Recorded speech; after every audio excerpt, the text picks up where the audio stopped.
think we're the same. Not really. I hope the dogs don't want to get in on the podcast today. Yeah. Yeah. They're attention hogs.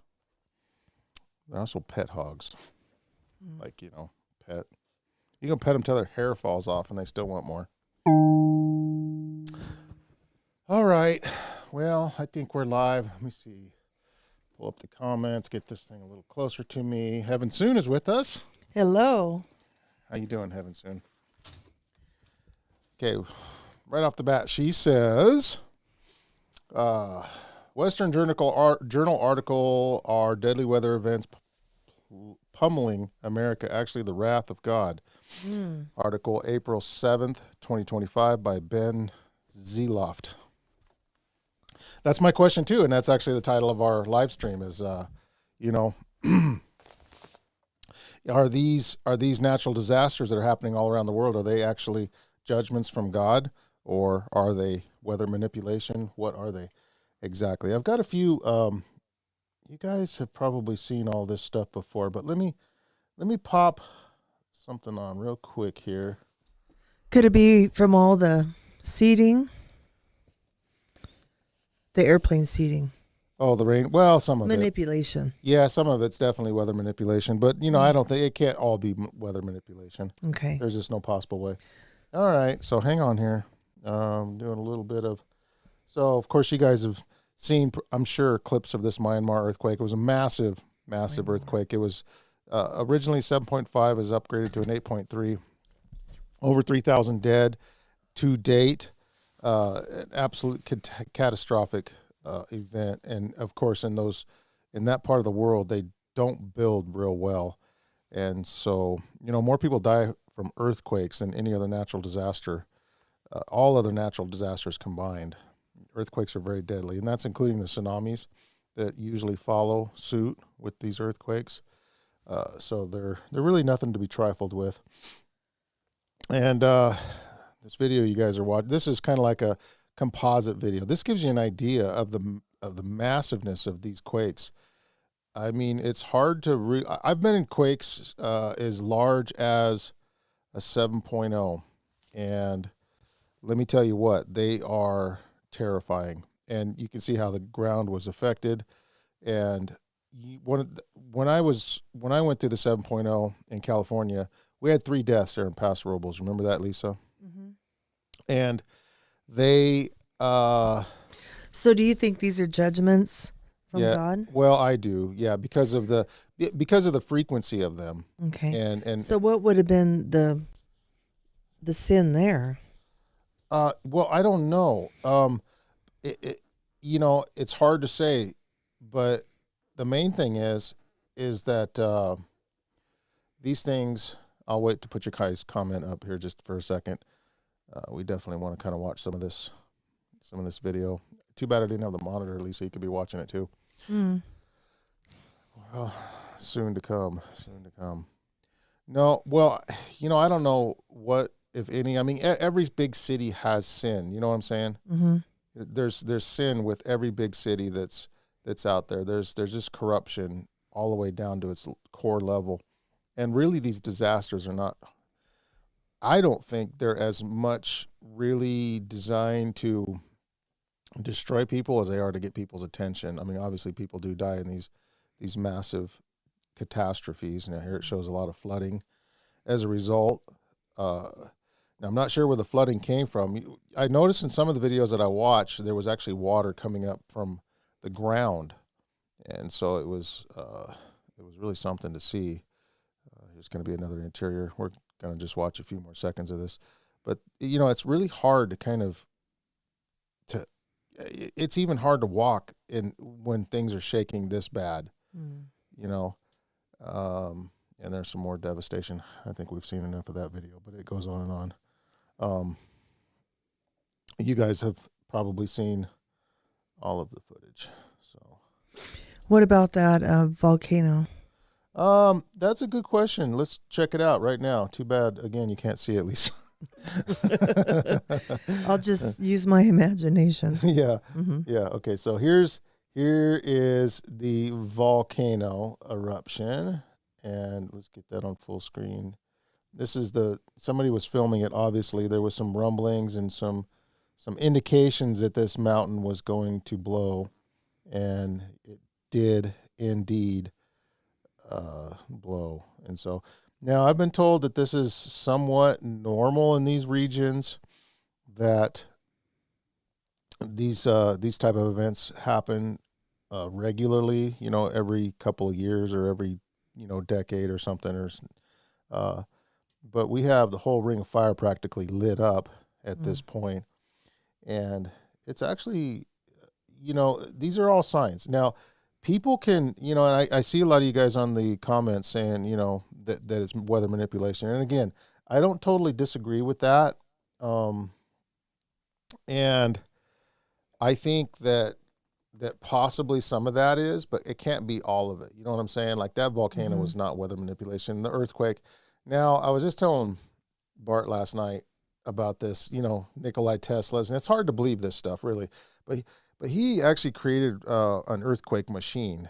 And this is not conspiracy theory. It was a small device. And I don't know how it worked. It worked with like the frequencies and stuff. He was very big into vibrations and things that we just don't understand. It sounds like science fiction, but I guess when he was testing this thing out, it was like in Manhattan Island over there in New York. And the authorities got wind of what he was doing and made him stop, like threatened him with jail time. They said, you got to quit this. And so they did suspect that something was going on. Cheryl says, talk about the golden year that Trump talked about. I don't know enough about the golden year really to really like intelligently talk about it. But there was, somebody did mention that to me, and it was something like, there's always this idea of this coming age of something great going to happen. And I don't remember how the sequence of all that went, but like in ancient, times past, they always talk about the golden years. And Trump is supposedly going to be bringing that about. Let's watch one more video. Let me see here. I will pop it up on the screen. Let's get full screen here. This is a little closer to home. This is some of the devastating floods here in Kentucky. And as you can see, that's all the way up to the bottom of the windows on that car. Trish says, true, Kary. I told you guys I have a sinkhole in my backyard. There have been a few in my neighborhood that the earth's moaning. Okay. And yeah, I remember when you said that. I would put that I could pop it up real quick. Is that Trish in Kentucky? Trish in Progress. Yeah, I think that's Trish in Kentucky. And so there is quite a bit of stuff going on, like Ohio River Valley. It's multiple states that have been affected. And I know it goes all the way down to Arkansas. There's Ohio itself, Kentucky. I mean, I think Kentucky has the most states of any other state that surrounds it.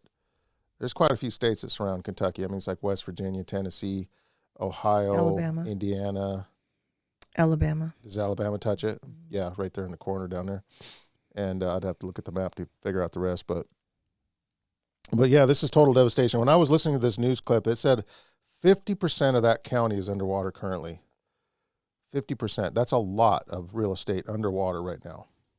And of course, there was a recent tornado that hit the southwest portion of Kentucky not that long ago. There were 200 tornado warnings just recently, and up to what I've heard some estimates say 150 tornadoes of various sizes actually strike that state now.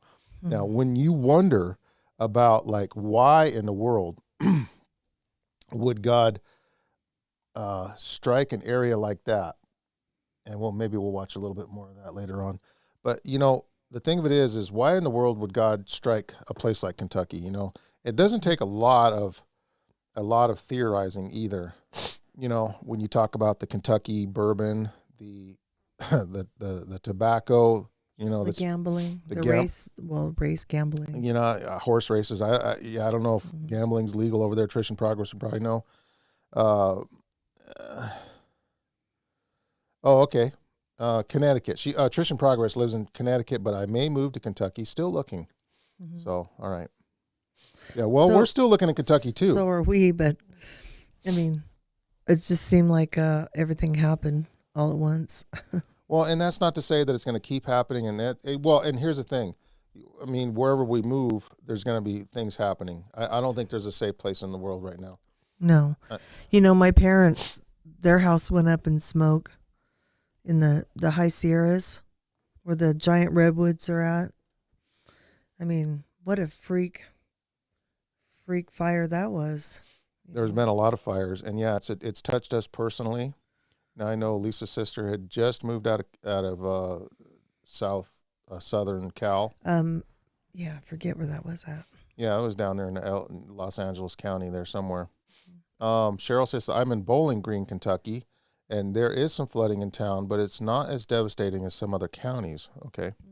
So, and I would imagine from county to county, that's, okay. So for example, people hear of earthquakes in California, and that scares the daylights out of everybody, right?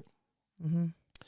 And we used to live in California, and we used to endure earthquakes, and they're scary for sure. Like every time we'd have an earthquake, I would look up and I was thinking the Lord's coming, especially some of the big ones. You can hear them rumbling like a freight train coming. We were in Park. What was that place called where they have the epicenter for the recording all the tremors and shakes? Parkfield. We were very near Parkfield. Last Trumpet Blast says, I can start putting your comments up. I was just talking to a family friend today in central western Arkansas, and he said that the northern part had flooding from there east to Missouri, Tennessee, Kentucky to Ohio. Yeah, it's huge. There is so much devastation. There is so much devastation over there. And my guess is, look, a lot of people don't like to hear this when I say these things, but, pharmakia is rampant on this earth, and especially in America. Pharmakia is absolutely out of control. And what do I mean by pharmakia? I mean, if you guys look at the word sorcery in the New Testament, it says that all nations would be, by her sorceries, would all, be drunk by her fornication. Well, that too. Yeah, that's another. Okay, hang on. Let me catch you guys this. Sure. Does it make you want to leave Kentucky? I don't know where to move. Nowhere is safe. Yeah. Cheryl said, the kids get with Christ and have a great relationship with him, and it doesn't matter where you live, but we should be in the country, definitely. Definitely. And I agree. Look, when we had some 30 and 40 below winters here in Montana, I mean, that's extremely dangerous weather to be out in. Mm-hmm. And a lot of people would look at that and think, well, I'm never moving there. I could never live in something, that cold, right? Mm-hmm. That's devastatingly cold. But you just hunker down, you build a fire, and you just don't go nowhere for a week or so. And so, and of course we have this big volcano down here. Everybody keeps saying that it's going to erupt sooner or later. It's huge. Yeah, it's actually a caldera, which is gigantic. Mm-hmm. I mean, it covers many miles in size, in diameter. So if that thing ever blew, it probably takes out the whole 1/3 of the United States. Yeah. From about here all the way to California because of the way the mountains are sloped. The pyroclastic flow would probably go all the way down into Utah or Nevada. Bart says, yes, those are definitely included, Trish. And the tornadoes, too many, not normal. She says, Cheryl says, I don't think it matters where we are as long as we are out of the cities and trusting in our Savior, we will be protected. Whatever happens to me, God has allowed for my betterment. Amen, Cheryl. Look, this is what we're really talking about because, God will protect his people. Though 1,000 fall to my right, 10,000 on my left, none shall come nigh to thee. Only with thine eyes shall thou behold the death of the wicked. In Sri Lanka, when they had that big tidal wave, I don't know if you remember that. That was some years ago. Yeah, I remember. Yeah. Yeah. No Adventists, I wasn't there, but no Adventists were killed. Oh, I saw that. Yeah. Yeah. No Adventists were killed and no Adventists were affected, personally, in a really bad way. But there was a lot of Adventists there on scene from day one. And ADRA is really good with that. ADRA was right on site. in Myanmar. I know many countries really love ADRA, and they actually put ADRA in charge whenever there is a natural disaster like that. That's what we witnessed in 2020. Okay. And yeah, 2020 I think was that Sri Lanka. And so a lot of the local churches, in fact, joined in with ADRA to help with some of the cleanup and the That's searching another for people. thing. ADRA has never shown like the other devastated organizations, you know. It's kind of sad. Oh, the other organizations that help out. Mm. Yeah, ADRA doesn't seem to get a whole lot of media notice for whatever reason. Bart says, E.G. White said to bring everything to the good Lord, and he will guide us where to go and what to buy when seeking a country home. Amen. Heaven soon. Hi, Trish. God's angels will help us know where to go, as suggested in the book Maranatha, September 19th entry. Mm. You know, and as far as we are concerned here, you know, we've had some times here where, you know, like for example, I mean, these are just small things. I'm not trying to compare this with anything that's going on, but like when Bozeman loses power or they have like a grid down situation, we're never affected by that. No, and we never even know. We don't ever know until much later. Mm-hmm. And so that's something to think about. You know, when you're living in the mountain. Now, obviously, we have to be smart about where we build, where we choose, and we've talked about that somewhat in the past, especially when it comes to choosing the place. Now, obviously, in the floodplains of Kentucky, there's going to be land probably very affordable, I would imagine. But that would not obviously be the best place to choose, right? Yeah, right. You know, so we'd have to really pray about these things and choose a place that's very, like, you know, if it's prone to floods, let's get up on a hill somewhere. You know what I'm saying? And we can just camp out until the floods are done. Bart says she also counsels us to have a plan before making a move. Yeah. Well, that's right. We have to use like as much as our brain power as we can to really think this through. Now, let's not overthink it, because there's that too, you know. You can just analysis paralysis, I think they say. Mm-hmm. Bart gave me that one the other day. Well, you know, when you live somewhere, like we've lived here plenty of years, and I think when you say I want a better climate, a better area to grow my garden, I don't think it's foolish to move to a more temperate area. You know, you can't go wrong. Well, here's the thing. Here's what I think currently. I think God gives us a brain, and he gives us the ability to be able to pick and choose. Yeah. You know, I kind of spoke about this before. It's like some people trivialize, you know, God's involvements with our choices. And it's not, I'm not saying that God does not intimately involve himself in everything that we do, but sometimes we just trivialize every little choice that we make and think that God has to be a part of, you know, what flavor potato chips that we order, you know. I mean that's a little extreme, but there are people out there that really do that, and as long as it fits the parameters of God's will, you know, obviously we don't want to move to a place that's going to compromise us spiritually. Yeah. We don't want to move to a place that's going to, you know, compromise our family. Like, for example, it's probably not God's will to move into a big city if you have small children. Now, it could be God's will to move into a city if you are active in ministry and you really want to be there. But we've got direct counsel not to be moving in the cities, period. To completely stay out of them and to work from outposts in the country. And so, you know, and these are all good things that we read about. And I think, you know, what's attractive to us, and we've spoke about this before, a lot of this is kind of review that we're talking about. But a lot of what attracts us to Kentucky, number one, is it's inexpensive. I mean, you know, comparatively speaking to the rest of the United States, you can get, I mean, of course you can find land all the way in Nevada for almost nothing, but it's out there in the middle of the scorching sun with no water, no trees, no vegetation. Well, the dirt is alkaline. I mean, Yeah, when you drive through it, it's a dried salt lake. You know. that's true. And so, again, we have to buy wise. So we're going to be spending a little bit more money. There's some real deals over there in Kentucky and probably West Virginia too. Now, Mm-hmm. I didn't see any of these problems in West Virginia. The buck seemed to have stopped there, unless you guys have noticed there was some of this heading over there in that direction. We may be like switching our, I'm going to be driving over there. Lisa and I, we're going to be driving over there in about 3 weeks to a month. And so The Cumberland Plateau is what we're trying to get into.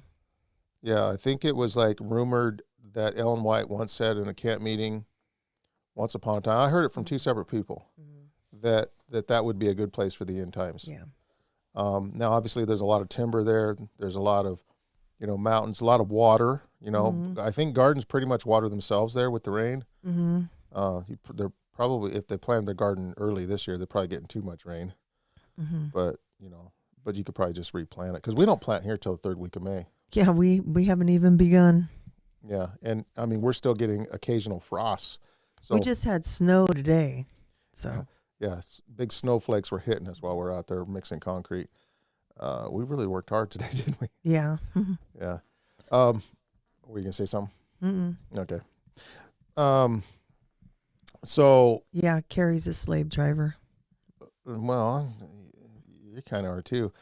She gets a rhythm and she gets bossy. She's like, no, we had something good going here. You got to go back to what you were doing a minute ago. Now you're changing the plan.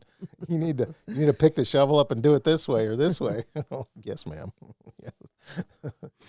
Yeah. So we have a rhythm with our concrete making. So we get a 5-gallon bucket, and we had 45 bags that we mixed today. Yeah. So I grabbed the bag, and I have this 1-gallon container, put it in there, put it back so it's filling up, grab the Quikrete, bring it over there. Kary by that time is over there. And then I hit it with a small shovel, and then it busts open the top of the bag. Of course, dust and everything's going in your face and throat and everywhere. But, so what? And then I whiz it up with a drill. Yeah, so we're all splattered because it's like... We're just covered in it. Yeah. But it's a fast way to mix Sackcrete. Very fast. Yeah. A lot of those little building things. So what I'd like to do, and I'll read Cheryl's comment here first. She says, you should check out Bowling Green. It's between Louisville and Nashville, so it's a smaller town, but it's growing rapidly. Now, I heard Bowling Green is a nice place, actually, and I heard that Liberty, Kentucky is also a really nice place. The property values are a little higher there, and so I found a couple places we're going to be looking at just southeast of Richmond, thank you. And so that's kind of our plan. We will be checking out Bowling Green. We'll be probably driving all the way through the state. We're going to be going all over. So where we live now, I sold a school bus, and now I'm selling a van and then a boat and some other stuff. But this guy came up our road and he says, oh, I had to turn around. I'm sorry. I'm not going to purchase that. Our roads are so bad. They are really bad. But we drive, what is it, an hour and 10 minutes to Bozeman. Hour and 10 minutes, yeah. Mm-hmm. And then it's 48 minutes to, it's supposed to be our hometown, Three Forks. Everywhere over here is spread out. Yeah, you're going to wear your cars out. There's cars all over the place. Yeah, you're going to wear your vehicles out if you live here in Montana. I mean, we literally drive an hour and a half currently to where we're working now. So we were talking to some real estate agents, and they said, oh, well, this is 15 minutes or 20 minutes out of town. And we're like, so what? And they're like, well, there's no power there. We're like, uh-huh. Oh, yeah. So what? It's so funny. Well, it's perspective, right? It's whatever you're used to. If you're used to your amenities being like right next to you, 15, 20 minutes out of town's a long ways. Now all of a sudden you're tripping out. Yeah. And so, and listen, we're going to probably be down there around that area for a week and a half or 2 weeks. So, Bart's already offered for us stay in his place and possibly, go to his church. Is he going to go on our podcast? But maybe. I mean, wherever we land, I'd like to still do our Sabbath School podcast. So we're looking for a church where we can all, some of us could, not all of us, but obviously, but some of us around in that surrounding area can maybe come together and then we can have a nice podcast and include some of you guys listeners on there. That would be awesome to put some faces to the names. Right. But if you guys have any suggestions, please feel free to shoot those at us and let us know, because we will be looking. We're going to have like a basic, we're not going to bring all the equipment with us, obviously, because that's a lot of stuff to just haul around the whole time that we're driving around. But I have some cordless, some wireless mics, and we can do a live with our telephone, a little bit better than the one I did at the church, but that was kind of like it was first terrible. time I've ever done it. Yeah. It was orientated wrong and everything. but we'll do something. But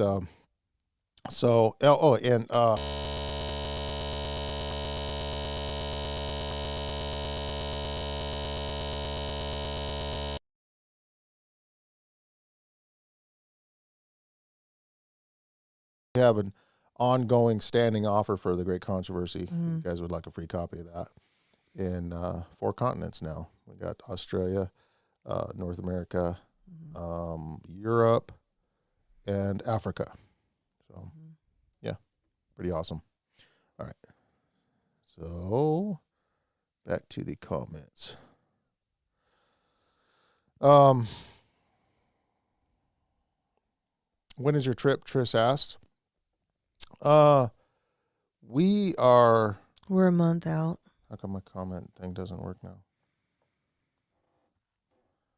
We are, about a month out. We'll let you guys know when it's oh boy, my clicker's not working. That's devastating. Hang on. There it is. Okay. In about a month.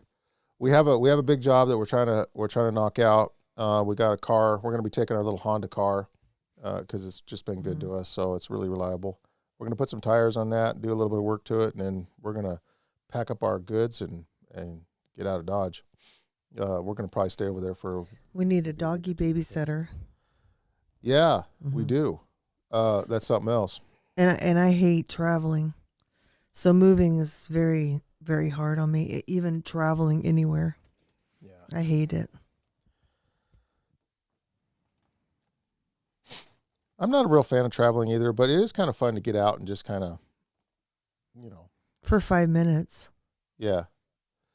Trish says, thank you for posting the email. I've been meaning to email you, but keep forgetting the email address. Now I have it documented. Thank you. You're welcome. So, shoot us an email, and we'll definitely get in touch. We've had quite a few people reach out to us over the years, and it's fun speaking with people and getting to know you guys a little bit better too. But so with these natural disasters, it is interesting that the take that different people have on them. Some people have subscribed it to God, some people have subscribed it to of course weather manipulation, and I think both are probably true. There's elements of both of those things that are happening, without a doubt. Well, is this the labor pains that Revelation talks about? Absolutely, that's what I think. I think it's definitely the labor pains, and if you're not familiar with that terminology, but so we read in the Word of God how these labor pains, how the last day events will come upon like labor pains, and if you women out there have ever had a baby, you know what that's like.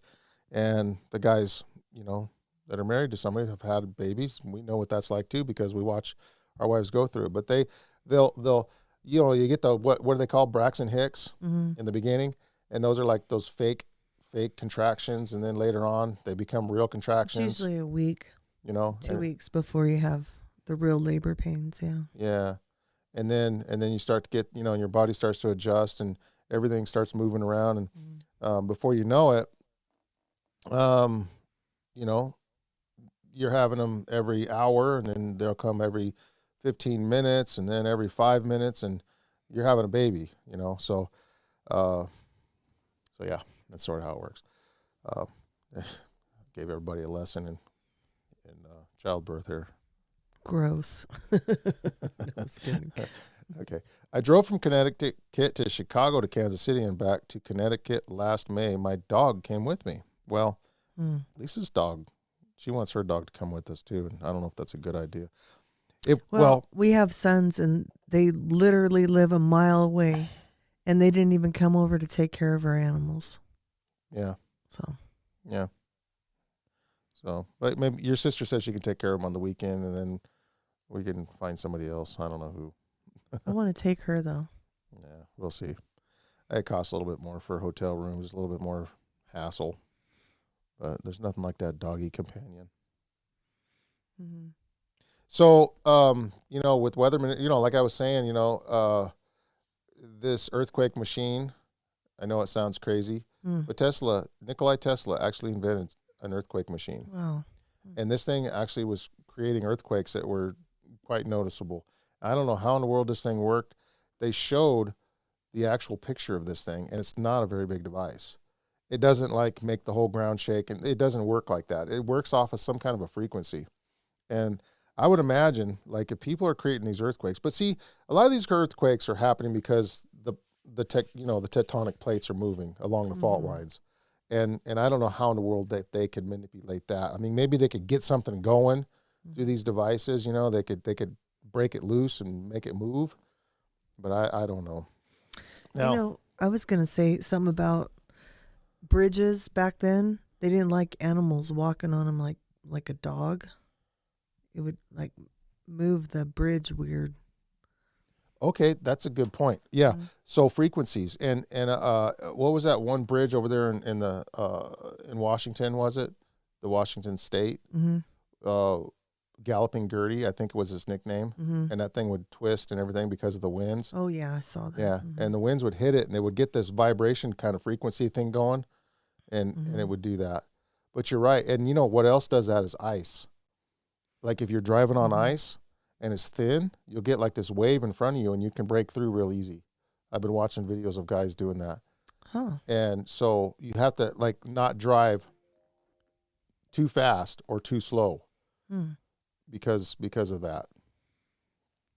Anyways, just weird little factoids there. Interesting stuff. But I really think that God, and whether or not it's God that's driving these natural disasters or whether it's man, it doesn't really matter, because sometimes man is used to fulfill God's purposes. I know in the Old Testament you read about foreign nations that would come and attack Israel or other nations, and that was God's hand in having those things take place. And of course there was other things like Sodom and Gomorrah. When Sodom and Gomorrah was destroyed, that was something that man couldn't duplicate. Yeah. The fire that came down from heaven. I guess they found that, another find by what's his name? Ron Wyatt. And he found a lot of these things that have taken place in the Bible. The Red Sea crossing, he found that. The rock where water came down out of it. Yep. There's still a rock over there that has water coming out of it. Well, you can see where the water actually ran out of the water or the rock. I mean, you can see the water stains, and which is amazing. I wish I knew where that was at. I can show you, but there's a rock that they said was struck, and it still runs to this day. Everyone goes there and they throw the water on themselves for miracles and stuff. Interesting. Okay, I'll have to look at that. I didn't know. Saw it twice. Okay. I know the one there on Sinai, and I think that's kind of controlled by the Palestinian government or something. Turkish, the Turks. Okay, yeah. So that's and it's been guarded, and the neat thing about that is if anybody else would have been in control of that, all of those artifacts would have been gone by now. But they're still there to see to this day. All the carvings. Maybe in the I'm rocks. wrong with that. Maybe the ark was in the Turkish area.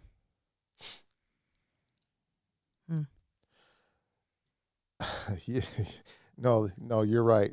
The ark is in the Turkish area. Mount Sinai that's different. I think that's okay. That's handled by the Palestinians. Yeah, and the way it's been protected is because they have real strict border laws there, and so nobody has really been able to get in and loot those areas, and Yeah. so yeah, it's kept it preserved for all these years. But Rodney Smith is with us. Spoke with Rodney a few weeks ago. He is from the, if you don't mind me saying, Rodney, from the Bermuda. Bermuda. Thank you. And I guess that's right off the East Coast there, or near. I don't know where it's at. It's over there somewhere. And then the wind was so horrible. I said, "Blow me to Bermuda." That'd be nice over there. Bermuda. Mm-hmm. Well, he said the water's very blue, very, very, very beautiful water. Mm-hmm. They do a lot of fishing. You can see way down deep into the water. I would love that. Yeah. Those tropical areas are beautiful, but they're also dangerous too. Yeah. I mean, I think like some of the most beautiful areas in the world are just dangerous, period. Like Australia. Well, I mean, parts of Australia. I mean, not everything, but the barrier, the Great Barrier Reef. Mm-hmm. Yeah.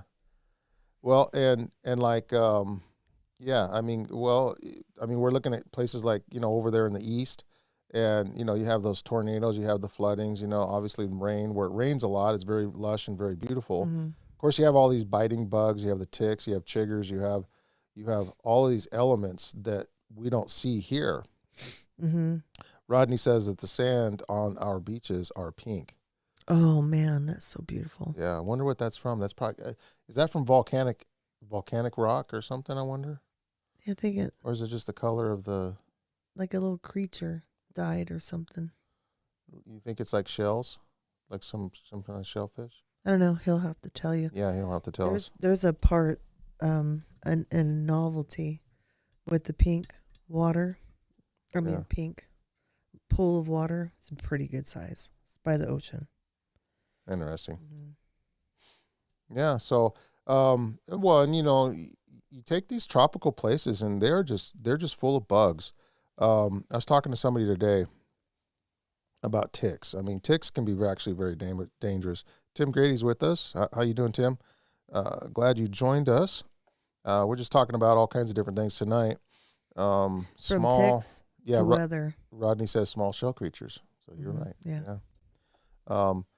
And so, and actually, if you look at like the Earth's supply of concrete is made from limestone, which I'm told that limestone is just a conglomeration of all of the shells that, the shell matter, like the calcium.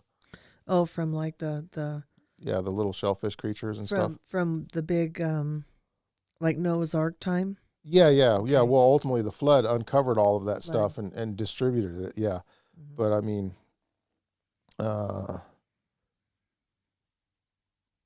so it is interesting, and then you look at like places like Montana, of course, and there's it's very cold here, but I kind of feel like it's somewhat of a safe place. Like there's not a lot of crime in Montana. Mm. There's not a lot of like dangerous animals. Well, there is. I mean, there's bears. There's, the big animals never have bothered me for some reason. Like when I see a bear or a moose, they're clearly visible. Of course, they can sneak up on you or whatever. I think if you're like one of those type of people that don't have a lot of awareness, that can take place.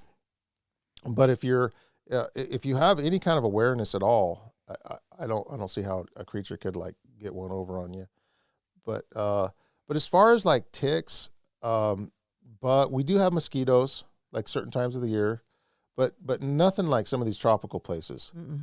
And the cold will kill off things like spiders, and we do have some snakes. We have like, occasionally we'll see a rattlesnake, things like that. Parts of Montana don't even have rattlesnakes, like the western end.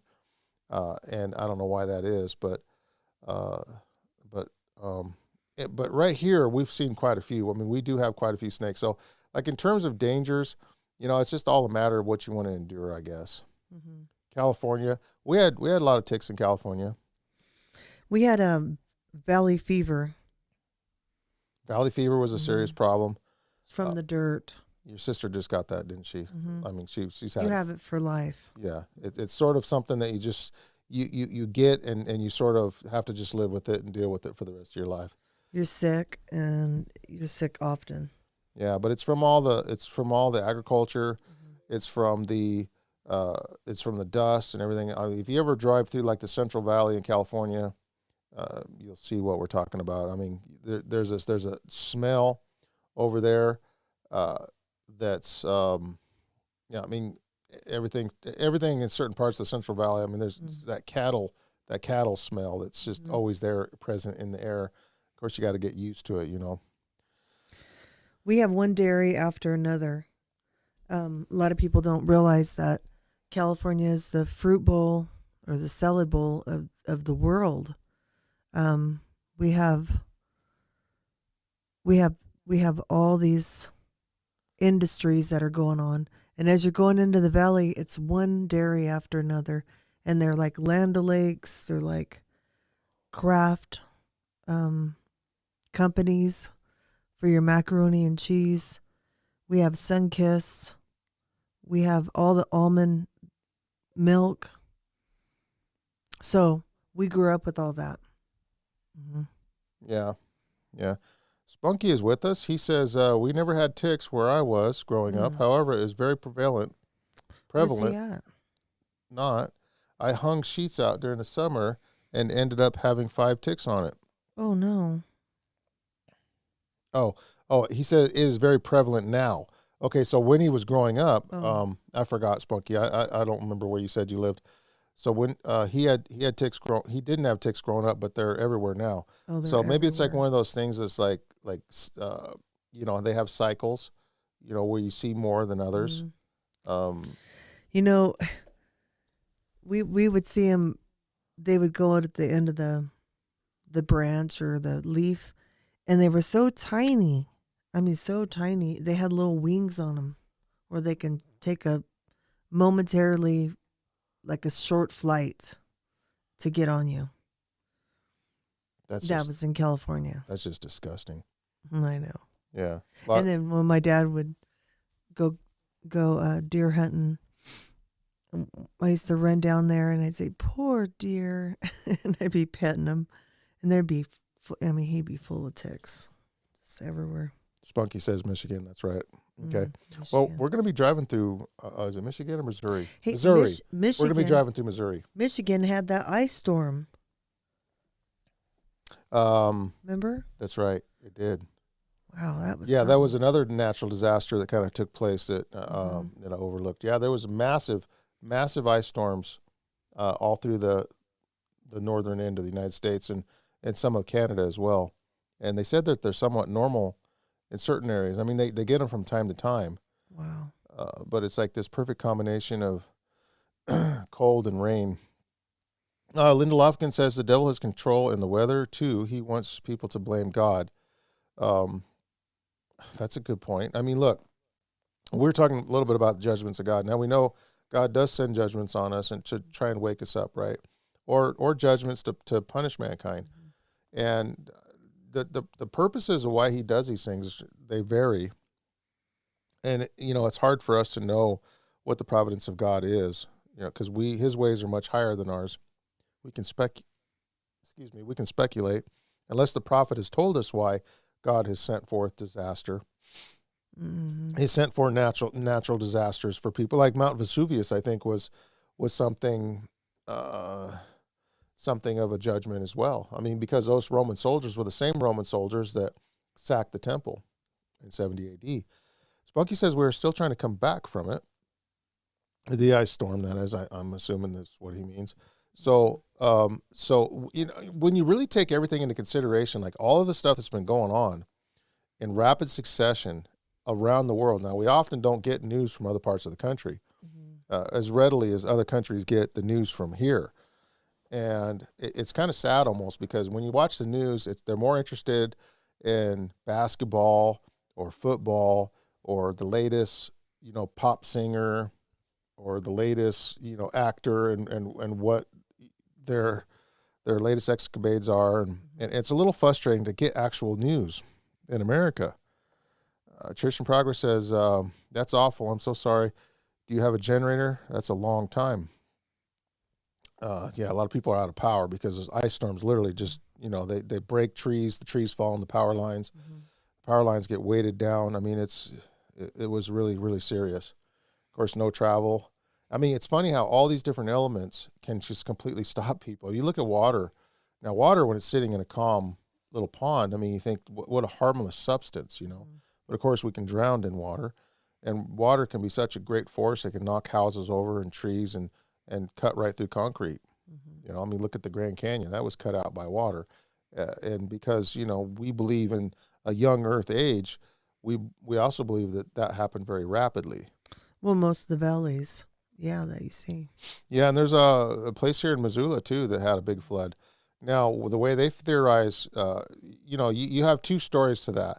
You'll have the creationist side and you'll have the evolutionist side. Now, of course, the creationist side to me always makes more sense, and that's the one I always go with. But what happened is after the floodwaters receded, it actually trapped a giant lake over there in Missoula. Because if you look at the Missoula and the way it's shaped, it's kind of like a big bowl. Is that Sealy Lake? No, it was Missoula Lake, I think. You're thinking of Quake Lake. There's Quake Lake, too. Quake Lake also, I guess because there was like an earthquake and it actually broke free and it washed out and became quite a serious flood. Sealy Lake was in Missoula. Okay, but that's not the same one. No, okay. No. The one I'm talking about is like it's an actual anomaly. It's not there anymore. But it was probably left behind because the waters, the flood waters receded, and it was a natural lake for probably, I don't know, maybe 3,000 years.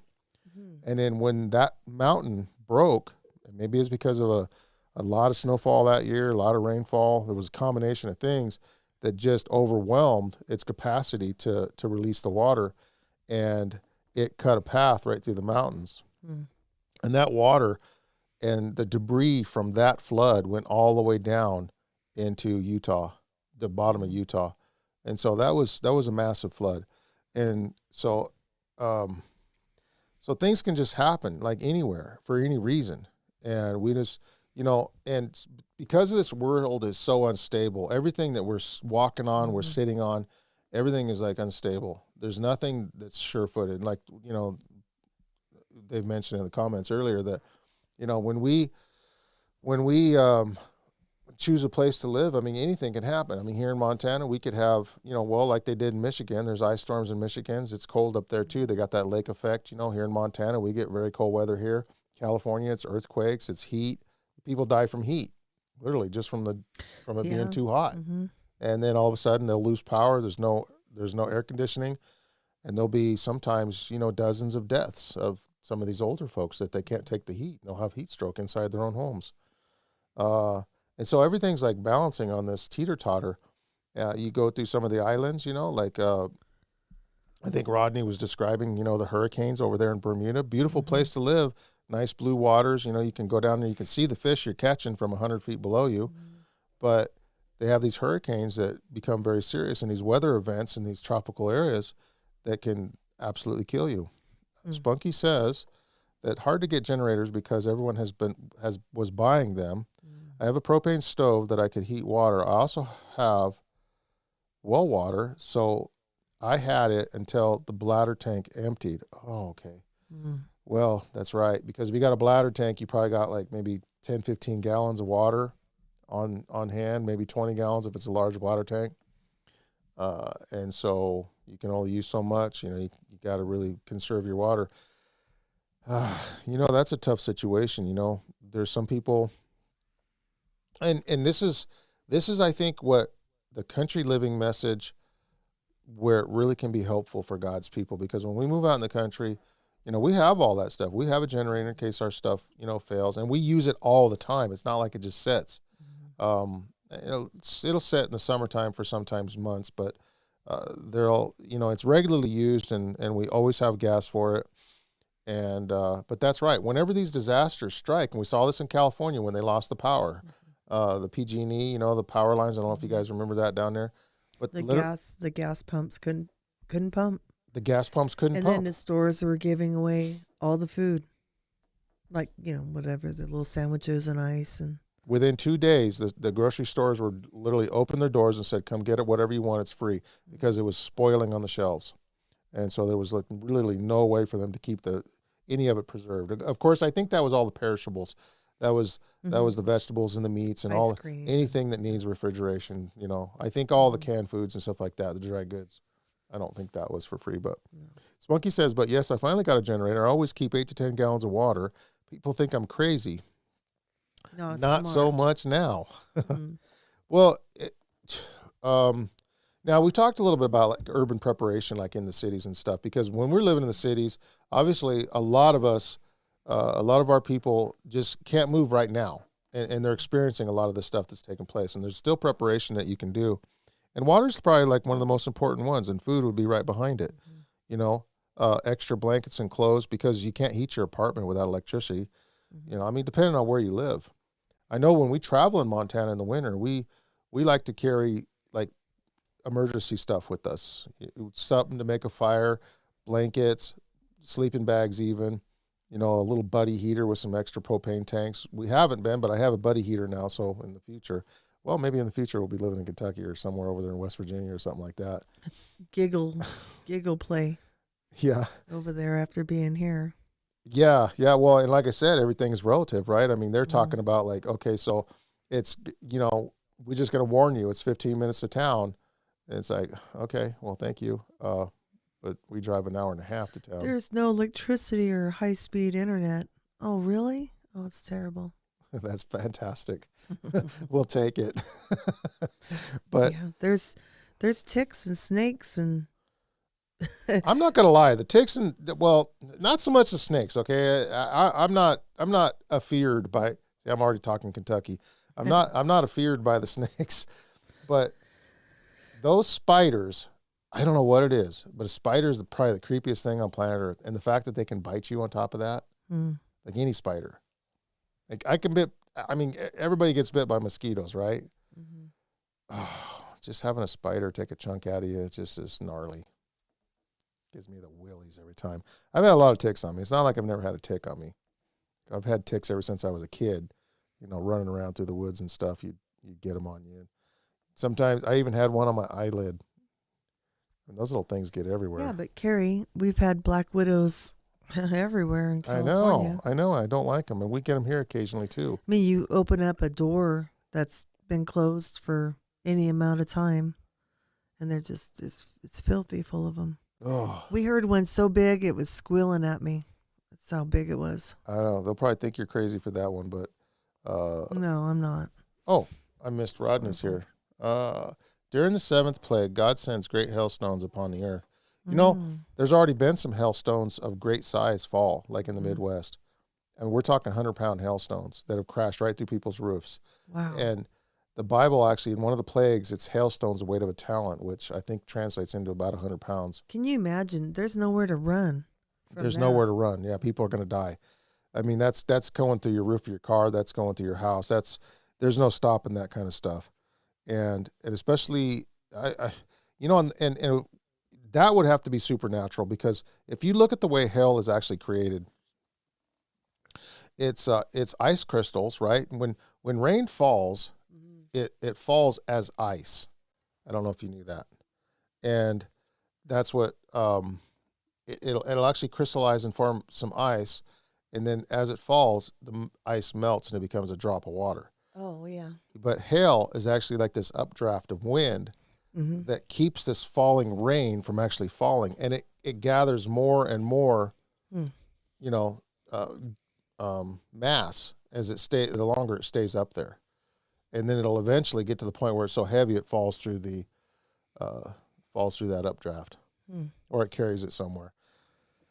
We've had some mighty hailstones up here. We've had some the size of golf balls hit us. Yeah.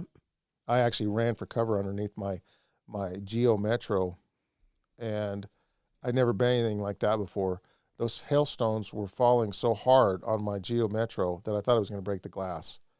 And I was trying to tuck myself up underneath the metal of the car. I knew it wouldn't break through the metal, but it actually dented all the metal on my whole entire little Geo. Those were great little cars, but it didn't go through the glass. But that was gnarly, and I actually took pictures of those things, and They stood, you know, they were in the palm of my hand. They were every bit the size of a golf ball coming at you like over 100 mile an hour. Pretty scary stuff. Scary. Yeah. So preparedness is really important. I mean, if, you know. How can you prepare for that?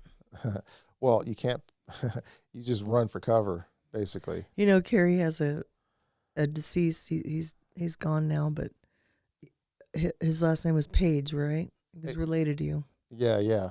He guy hit on the head. Well, he was trying to crawl underneath the vehicle. Yeah. I think he got some hailstone. He actually gave him a concussion. Yeah, it gave him a concussion. Yeah, that's right. I remember that. Yeah, he had a big old hailstone hit him in the back of the head. So that stuff can be dangerous. So, I mean, as relatively safe as Montana seems, I mean, from looking from the outside in, you know, some people say, no, I'm never going to move there. We hear a lot of people saying that it's too cold, it's too this, it's too that. We hear people say, I'll never move to California. It's too this, too that, it's too much. You know, so every state has its little dangerous. And so, like it was mentioned earlier, God will protect his children. And so, especially, you know, he's given us a mind. Look, guys, I'm going to brag up on Seventh-day Adventists because we were just working over there at the Mount Ellis School today, and we do a lot of work over there. And we've gotten to know a lot of the kids. And we were actually teaching like a class there for a little while, an HVAC class that Framo was hosting. And it was super fun. And just dealing with these kids and just knowing, like growing up in public schools, you know, and I grew up in both. I grew up in public schools, and then I also went to a private school that was paid for by one of the doctors in church and stuff. And those kids are amazing. Those kids are amazing. When you got Christian children, they're always smarter than other children. Mm-hmm. And I mean, they still have their problems. They're still kids. They're still bratty. They're still, you know, doing their little thing. But their IQ is higher. And I think in general, God's people's IQ, when we learn God and we read his word, mm-hmm. we imperceptibly get smarter. We may not realize it, but from the outside in, people recognize it.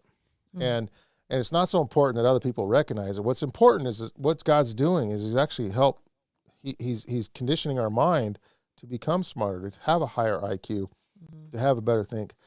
And that enables us to make these decisions. And so he's given us tremendous minds. And when we really attach ourselves to God, that helps develop that intellect. And I think that's really important. Now, well, I see him working. And then today we were sitting down in the cafeteria, and I saw a girl praying over her food, you know, stuff like that. She's not looking around for anyone to see her. She's doing it because she's blessing her food. And I love stuff like that. Mm-hmm. You know, when I see that, it just melts my heart. And I see the interaction with the kids. And, you know, like I said, they're still doing stuff that other kids do. You know, some of them dress a little inappropriate, you know.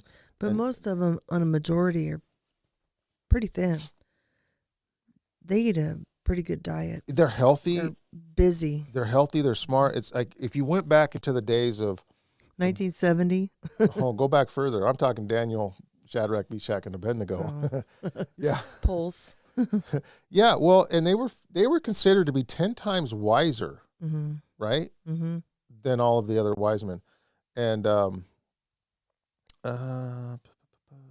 have you considered that the Hall might come from a hail? Hail might come from a comet. Hmm. Oh no, I have not. That's Tim Grady's comment. Oh. I have not. Me neither. I never thought considered that, but that is a very real possibility. That would be and it would kind of break up in the atmosphere. Now, if you've ever seen have you seen where they did that? Because this immediately reminded me of this, where they take that red hot ball bearing, and they put it onto a cup of ice. Now you would think that ball bearing would just go right through that, right? Yeah. It doesn't. It takes a surprisingly long time for that ball bearing to make its way through that ice. Wow. My point is this, when things come through the atmosphere, they burn up, right?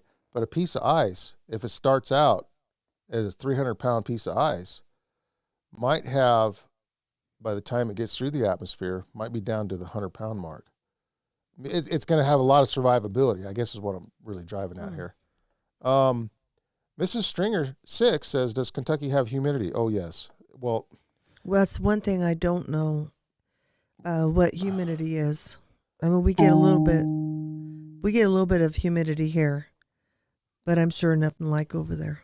nothing like, nothing. I mean, I've been in North Carolina a little bit. Job 38:22, Rodney Smith says, does God has a treasury of hail. Wow. I didn't know that. I've read Job before. Yeah, I'll have to hit that one again. Yeah, but humidity, going back to the humidity thing, that's a problem for some people. Now I know in California there was almost no humidity. I mean, at times there was. We did feel that humidity right after a rain during the summer. It was just in the spring here too. It starts heating up. Yeah, exactly. It would start heating up, or you get those summer showers and you'd feel that little bit of humidity, like on a hot day. But I haven't really felt like that ongoing day after day. Your shirt is wringing wet type humidity, which I know Kentucky gets. They get like 80, 90% humidity over there, and it's 75 or 80 degrees, and you feel like you're dying. But again, I mean, it just goes back to, like, no matter where you go, it's either cold in Montana or it's hot in Kentucky. Not only cold in Montana, it's 6 months. It's long. It's a long winter. It doesn't bother me so much as it bothers Lisa. He's more sedentary, and in the winter. Yeah. Don't make it sound like I don't do nothing. He could just be in the house. I like being outside. Right. You're an outdoorsy person. Well, and you have your hot sauna and stuff like that. But are you going to have a hot sauna in Kentucky? Of course. We don't even know if we're going to Kentucky. We haven't even checked it out yet. But May would be a good time to go over there to experience some of that humidity and really kind of soak in the environment. You know what I'm saying? Go out there and smell it, see it, feel it, touch it, all that kind of stuff. Talk to the people. I mean, I heard the people are wonderful over there. It's the South. It's the Southern hospitality. So, the people in Montana are nice too. One of the things I've noticed, like if you're living in Montana and you live in the country and you break down on the side of the road, you'll have people stop. So I want to tell what happened to my sister. So my 2 sons and my grandson were here. My sister came, and we had a wonderful visit. And then she lives in Missoula. So she was on her way back, and she got a flat tire, and she was stranded. But she pulled right into a rest stop. She sat there. She tried to figure out how she can get towed to a safe place to get her tire fixed, because she didn't have an extra tire. And this guy pulls in, and he had a transmission oil dripping all over him, and it was dripping off the hood and everything. And she goes, "Oh, I don't want to be too forward, but I need a ride. My car needs to be towed, and I need to go figure this out." And he says, "Well, pretend you're my wife, and we'll get it towed, and I'll give you a ride back to your house." And he did that. And my sister's, she's in this huge apartment complex that just got built. And there's only 2 residents in this, 60 places? Brand new building. It's kind of creepy. Yeah, it's a little creepy. It's like, Yeah, and he's like, "Oh, this is weird. And are you going to be safe?" But she was safe. God is always good. And when you do, Kary, when you do break down, there's always someone to help you here. Yeah, and she came from a place where they'll literally step over your dead body. They will. They'll kill you. Don't care. They'll run over you and then back up and run over you again. Yeah, exactly. I want to read this comment from Rodney. It says, the number 10 is used in the Bible as figurative. Mm-hmm. Daniel, while explaining the dream declared that it was given to him not because he is any wiser than anybody else. Daniel 2:30. Okay. Well, that's interesting. Well, they were found by man to be wiser, but of course Daniel was not claiming that wisdom. He was humble. He wasn't in any way arrogant about the wisdom that he did have. And of course, and of course it was not his wisdom that deciphered the dream, but it was actually God's revelation that did it. So that's a very good distinction to note. But, God, I believe, does make his children wiser. We're just not to let it go to our head, so to speak. Always stay humble and lots of, with plenty of humility, because we've seen what happened to Solomon when he was made to be very wise, and he began to think that his wisdom was something that was, he abused it. He did. He did, and so it was the one thing that brought him fame, especially right after his judgment with the two harlots, where he took the baby and he was going to divide the baby. Yeah. Rodney says 10 is like saying you got everything correct. Okay. Yeah, 1 out of 10. What's your pain level? They go from 1 to 10. Yeah. Well, I think he's talking like biblical symbols and stuff. Oh, well. Yeah. They use it. But we still use it, right? Yeah, they use it in the places still. Yeah, yeah. A lot of our sayings and everything comes from biblical stuff, but yeah. So I mean, and no matter where you go, I mean, it's just it's the same old thing, and of course, Kentucky's having a lot of flooding right now, and I can't help but think it's because of what's going on in Kentucky that God is disapproving of. But if you're God's children, we won't be participating or in any of that foolishness. We're not going to be. I started on pharmakia earlier, and I kind of wanted to finish that thought from way back there.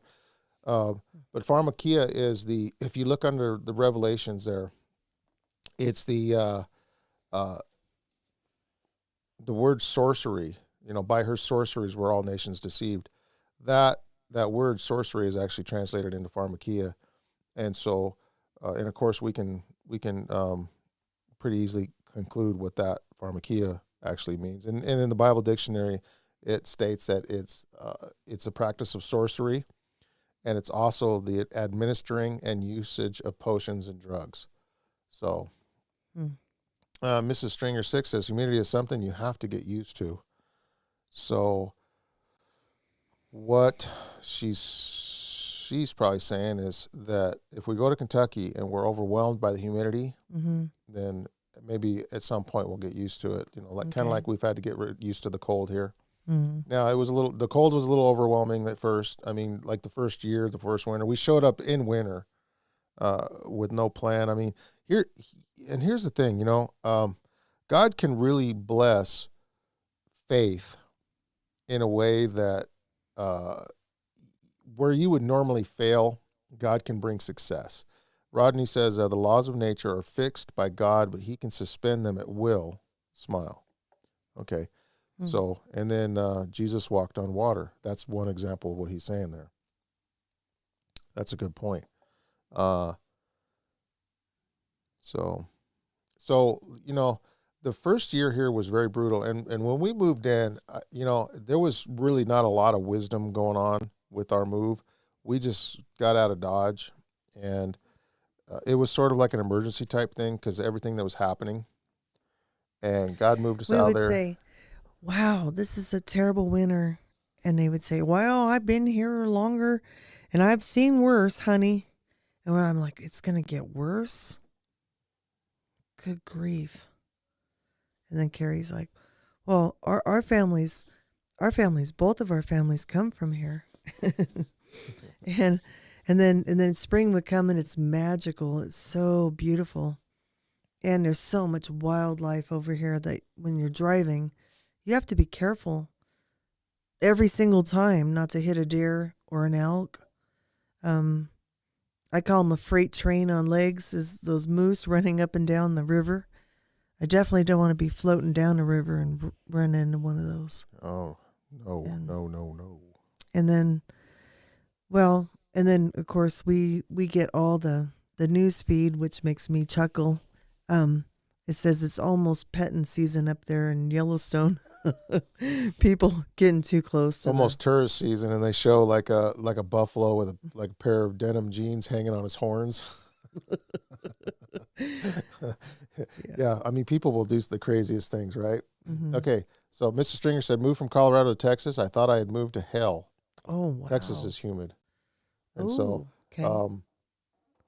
but apparently she's adjusted. So built to serve off grid says alien entities, demons, fallen angels are known to manipulate time and space.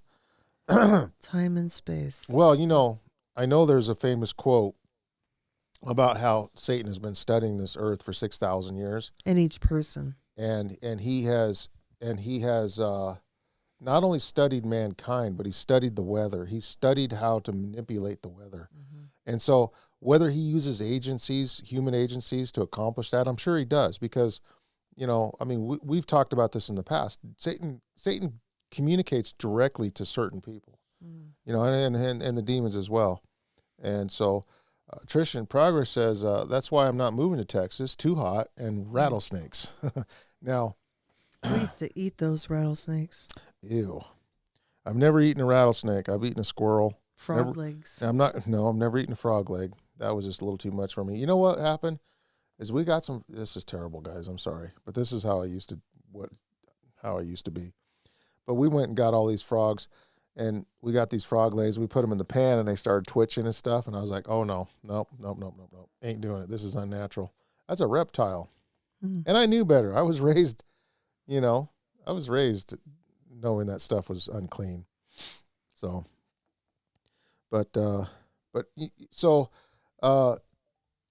moving here was kind of interesting because let me get back to pharmakia. So, for some reason, I can't seem to complete my thought on that. So, with the pharmakia, the drugs. Let's just take the drugs. Now, a lot of people consider like marijuana, and this is where I'll probably get in trouble with some people, but there's a lot of people that consider marijuana to be okay if you're a Christian, mm-hmm. to partake of it. And I find that kind of odd, especially the evolution of the acceptance of marijuana. Because when I was a kid, it was not accepted. Parents didn't like that stuff. You can go to jail. You can go to jail for it. You could go to jail for possession, mm-hmm. or even being high on it. And it's went from that to where it's at today, and it's actually legal in a lot of states, including here. And so, by the abundance of her sorceries were all nations deceived. And so the word sorcery again is pharmakia. That's what we're talking about here. We're talking about the drugs. When you look at places like Kentucky, for example, and I don't want to pass judgment on anybody, but I can imagine it'd be a great place to grow. Mm-hmm. Now, since it's become legal here, a lot of people grow that stuff here. And I remember in California, I've got some stories where I ran into I literally knew this guy that was on America's Most Wanted. And he was tied in big time with the cartels. We actually built fence to his property. Did I tell that story already? I think so. Yeah. I'll just kind of recap it real fast here. But, when we were building the fence line through his property, he was helping us cart the materials down there and stuff. And he was a big grower. We didn't know he was growing until the America's Most Wanted thing, mm-hmm. obviously. But he said he had all these oak trees, quote, quote, that burned up in the fire. And so that was a PG&E thing, too. It was a big insurance job. Mm-hmm. And so down there, it looked like this grave, like if you were to dig a hole and put a body and put all the dirt back on there, and then the body decomposes and the earth would sink down. That's exactly what it looked like. And I told Bobby at the time, I'm like, that looks just like a grave. And of course he didn't care. He had one track mind, get the fence done. Mm-hmm. And so, but that was crazy. And then later he was on America's Most Wanted. So I pretty much knew what actually happened back there. My point is there was a lot of illegal stuff going on in California that is now legal now. Mm-hmm. And now the acceptance of marijuana has become so commonplace that almost everybody does it. And I hate to say it, but a lot of Christians do it too, and they think it's okay with God, and it's not, because that is pharmakia. I was asked by a guy in North Dakota when I was working over there. There was a group of guys that I was working with, and he actually asked me about that. He says, what do you think about marijuana? Because they were calling me preacher man. Mm-hmm. And I don't know, I didn't talk about Bible to anybody, but they just kind of figured that I was religious for whatever reason. And so I told him, I says, well, God condemns it. Where does it say that in the Bible? I showed him, and he was kind of surprised. Didn't Aleister Crowley, didn't he say that he would bring marijuana into the States? Marijuana was his favorite drug, mm-hmm. and he really said it would demoralize the youth. Yeah. Mm-hmm. Yeah, it's kind of like one of those drugs. It's not something that has like immediate effects on people. It's not. I mean, it takes time. So the cause and effect is not really apparent. And like a lot of things, when you're looking at the cause and effect, like when you're eating too much bacon, there's the cause and effect on that is not real evident like for years, right? You can do that as a kid and be a healthy kid up until you're in your 40s and 50s, and then eventually, your saturated fats and triglycerides and everything like that start, going off the chart because you're eating too much pork and shellfish That and can happen if you eat too many eggs too. eggs and cheese. Yeah. Well, I mean, no matter what we do, we have to be careful. I mean, that's what God's given us. He's given us instruction to take care of ourselves. Our bodies are the temple of the Lord. And I think when we violate that, and of course something else in the South is they're eating. They eat a lot of, Fried. a lot of things they shouldn't be eating. And they fry everything, and I'm probably going to love some of that cooking down there, honestly. But you got to be real careful with it. I mean, you're violating God's temple when you're eating bad, right? Yeah. And so let's face it, guys. Let's be honest. All of us could probably do a little bit better with our diets. I mean, there's some people out there that are extraordinary with their diets, and I kind of look up to those kind of people. But me and Lisa, no. I mean, we've had our times, didn't we? Like we've had times, like certain times, like in California. We were growing a big garden down there, and it was a lot easier to eat better when you have that big garden. All that food you got to eat. Yeah. More temperate weather, so you can grow stuff. So, yeah, she goes, she's really wanting a more temperate climate. But, and here's another reason to move out in the country, because these gardens can be a very important part of our health. And our ministry, too. Everything. Look, I mean, we can bring veggies to work, veggies to church, you know what I'm saying? And it's kind of fun. It's when you have all that surplus food and you're giving it away.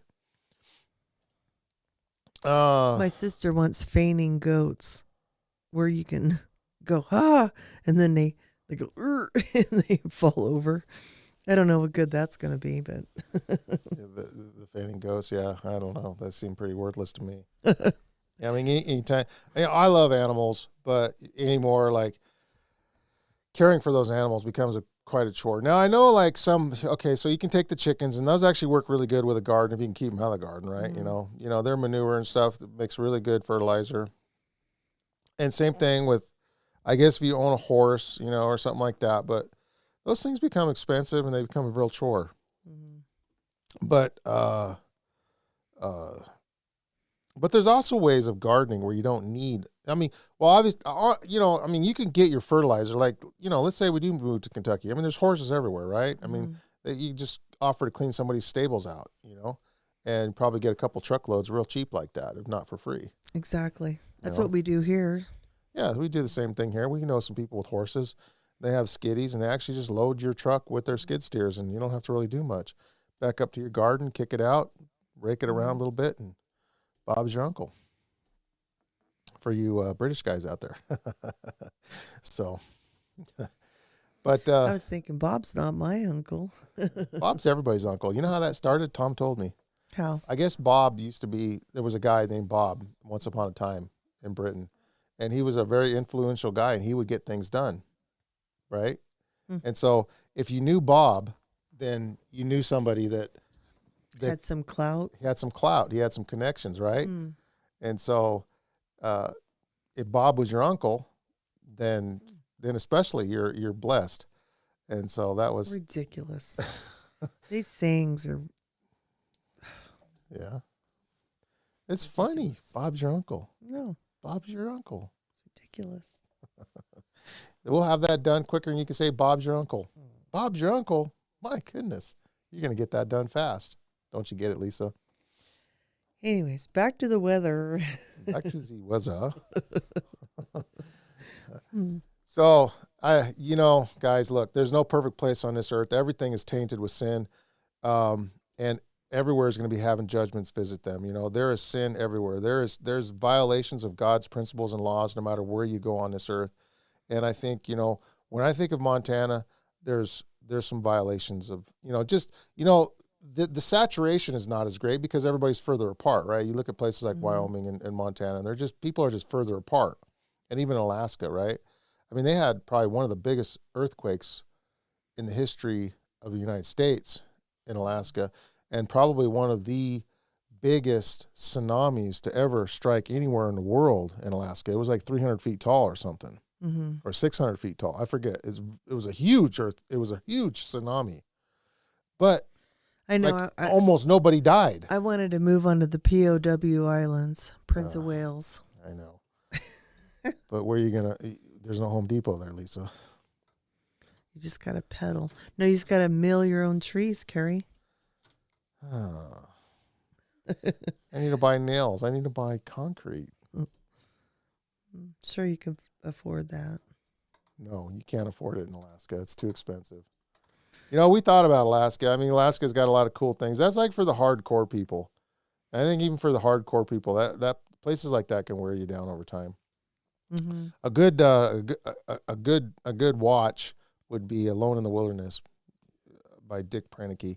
Dick Proenneke, my brother lived up on Twin Lakes, on the same lakes that Dick Proenneke lived on, but he didn't know Dick Proenneke, and he was living up there at the time when my brother was living up there. And so he should have known them because Dick Proenneke knew Babe Allsworth really well, and my brother knew Babe Allsworth as well.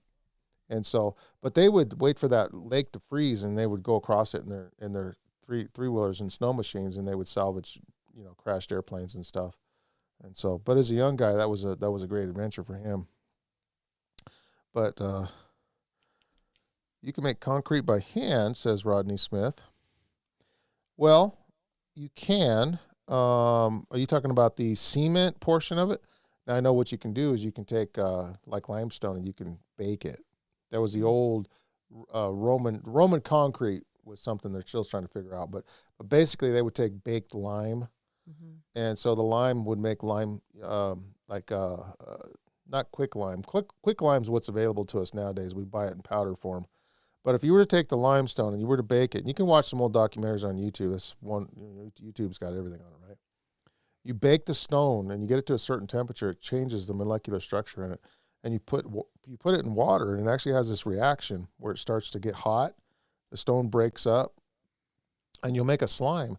And sometimes they'll store this slime. The longer you store it, the better it'll work. You store it in water, hydrated, for sometimes up to 2 years. And then you use the lime to make a concrete mixture. But it's super labor intensive. I mean, it's just easier to buy a bag of it. Yeah. Yeah. So, but, well, hey, folks, thanks for following us. And we so appreciate you guys following us and supporting this channel. Hit that like if you wouldn't mind, and subscribe. Consider subscribing if you guys haven't already. We would love to have you guys as regulars on here. We would. And we just so appreciate your guys' prayers. If you guys have any prayer requests, let me pop that address up just one more time. Okay, so you guys can email us at prophecymontana@gmail.com. We are still giving that free Crate Controversy away in Africa, Australia, North America, and Europe. So if you're in one of those 4 countries and you guys would love a copy of that, just email me, prophecymontana@gmail.com, and give us your address.